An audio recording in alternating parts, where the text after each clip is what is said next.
이건 모르면 평생 모은 재산 한순간에 날아갑니다. 이 말 좀 과장처럼 들릴 수도 있죠. 그런데 막상 은퇴를 눈앞에 두거나 이미 은퇴 후 삶을 살고 있는 사람들 이야기 들어보면 절대 남의 일이 아닙니다. 평생 성실하게 일해서 모은 돈, 허리 휘도록 아껴서 만든 자산이 어느 순간 판단 한 번 잘못해서 순식간에 무너지는 경우가 생각보다 많거든요. 은퇴라는 건 단순히 일을 그만두는 시점이 아니라 이제는 내 자산이 나를 먹여 살려야 하는 시기로 넘어가는 전환점이에요.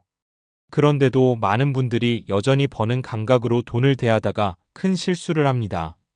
이 시기에는 공격보다 훨씬 중요한 게 지키는 전략인데 그걸 놓치는 거죠. 오늘 이야기하려는 핵심은 딱 하나입니다. 은퇴 이후에는 수익보다 리스크 관리가 먼저다. 이걸 모르면 정말 평생 모은 재산이 한순간에 무너질 수 있습니다. 사례 1 조금만 더 벌면 되는데 욕심이 부른 손실. 첫 번째는 60대 초반에 은퇴한 김모 씨 이야기입니다. 이분은 직장 생활 30년 넘게 하면서 꽤 안정적으로 자산을 모았어요. 퇴직금, 연금, 그리고 약간의 부동산까지 포함하면 노후 생활에는 큰 문제가 없을 정도였죠. 문제는 아직 더 벌 수 있다는 생각이었습니다. 주변에서 주식으로 돈 벌었다는 이야기, 코인으로 몇 배 수익 냈다는 이야기들을 듣고 나도 조금만 해볼까? 라는 마음이 생긴 거죠. 처음에는 소액으로 시작했는데 운 좋게 수익이 나기 시작합니다. 여기서 대부분의 사고가 시작돼요. 이 정도면 감 잡았는데? 결국 투자 금액이 점점 커졌고 안정적으로 묻어뒀던 자산 일부까지 끌어다 투자하게 됩니다. 그런데 시장은 그렇게 호락호락하지 않죠. 한번 큰 하락장이 오자 손실이 눈덩이처럼 불어나기 시작합니다. 결과는요? 노후 자금의 40% 이상이 사라졌습니다. 이 사례에서 중요한 건 투자를 하면 안 된다가 아닙니다. 은퇴 이후에는 잃어도 되는 돈의 기준이 완전히 달라진다는 점이에요. 젊을 때는 다시 벌 시간이 있지만 은퇴 후에는 그 기회가 거의 없습니다.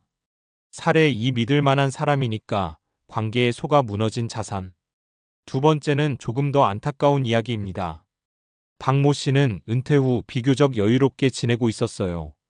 그러던 중 오래 알고 지낸 지인이 사업 투자를 제안합니다. 확실한 건인데 은행 이자보다 훨씬 좋다는 말과 함께요.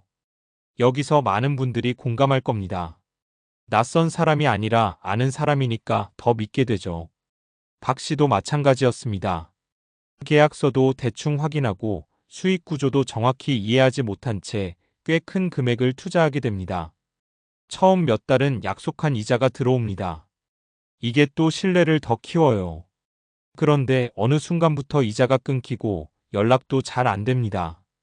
결국 알고 보니 전형적인 투자 사기였죠. 이 사건으로 박 씨는 노후 자금의 절반 가까이를 잃었습니다. 이 사례에서 꼭 기억해야 할 건 이겁니다. 은퇴 이후에는 사람보다 구조를 믿어야 합니다.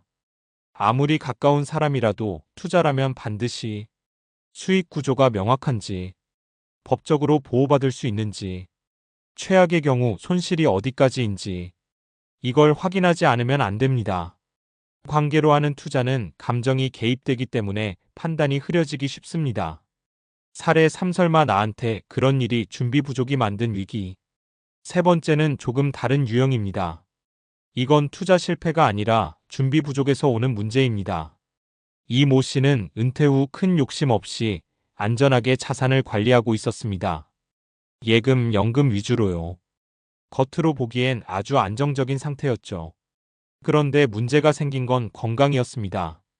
갑작스럽게 큰 병이 생기면서 장기 치료가 필요해졌고 예상보다 훨씬 많은 의료비가 들어가기 시작합니다. 보험이 있긴 했지만 모든 비용을 커버하지는 못했어요. 결국 생활비로 쓰려고 따로 마련해둔 자금을 계속 깎아 쓰게 되었고 몇 년 사이에 자산이 크게 줄어듭니다. 이후에는 생활 수준까지 낮춰야 했죠. 이 사례의 핵심은 이겁니다.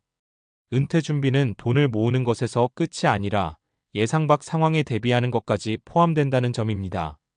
특히 의료비, 장기 요양 가능성, 예상보다 긴 수명, 이 세 가지는 반드시 고려해야 합니다.